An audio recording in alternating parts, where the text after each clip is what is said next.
বাংলাদেশে ভয়াবহ আকার ধারণ করছে জুয়া।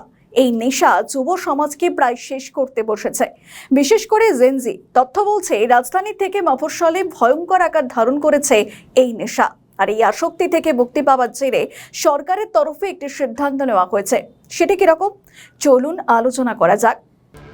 বাংলাদেশে যে ভয়াবহ তথ্য দেখা যাচ্ছে তাতে স্পষ্ট নষ্ট হচ্ছে যৌবনের ভবিষ্যৎ। যারা দেশের কাণ্ডারি তারা এখন নেশার জালে হাজার হাজার টাকা তারা নষ্ট করছে। শুধু তাই নয়, যেভাবে দেখা যাচ্ছে তাতে অনেকেই সরকারকে দায়ী করছেন। কিন্তু বিএনপি সরকার ক্ষমতায় এসে অনেকগুলি ভালো পদক্ষেপ করেছে। তার মধ্যে অন্যতম হলো জুয়ার কিছু সাইট বন্ধ করা। গণমাধ্যম বলছে 116টি জুয়া সাইট বন্ধে বিটিআরসিতে তালিকা দিল সিআইডি। অনলাইন জুয়ার সঙ্গে জড়িত 116টি ওয়েবসাইট শনাক্ত করে সেগুলো বন্ধে বাংলাদেশ টেলি যোগাযোগ নিয়ন্ত্রণ কমিশনে তালিকা পাঠিয়েছে অপরাধ তদন্ত বিভাগ। রবিবার রাজধানীর মালিবাগে সিআইডি হেডকোয়ার্টার্সে আয়োজিত এক সংবাদ সম্মেলনে এই তথ্য দেন সিআইডি পুলিশের অতিরিক্ত আইজিপি মোসলেহে উদ্দিন আহমেদ।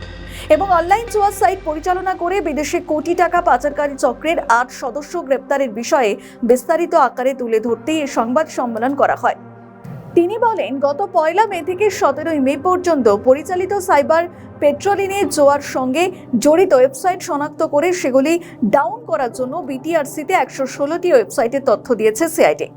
অনেকে বলছেন 116টি সাইট বন্ধ যেখানে করা হয় সেক্ষেত্রে বাংলাদেশের যুব সমাজের জন্য অত্যন্ত সুখবর একটি।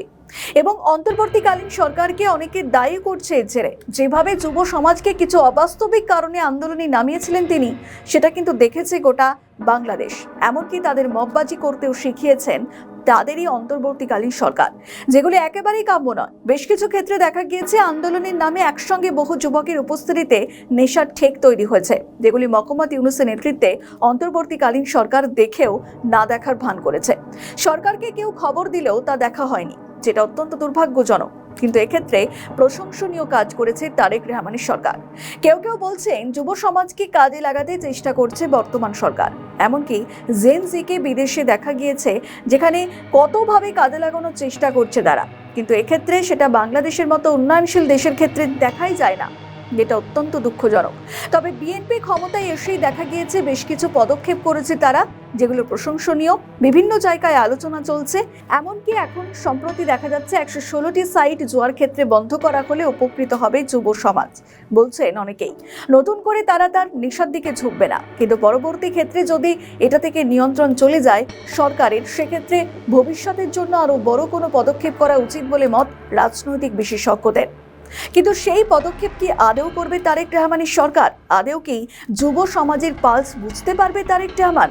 এখন দেখার যে পরিস্থিতি আসলে কোন দিকে যায় পদ্মা পারে।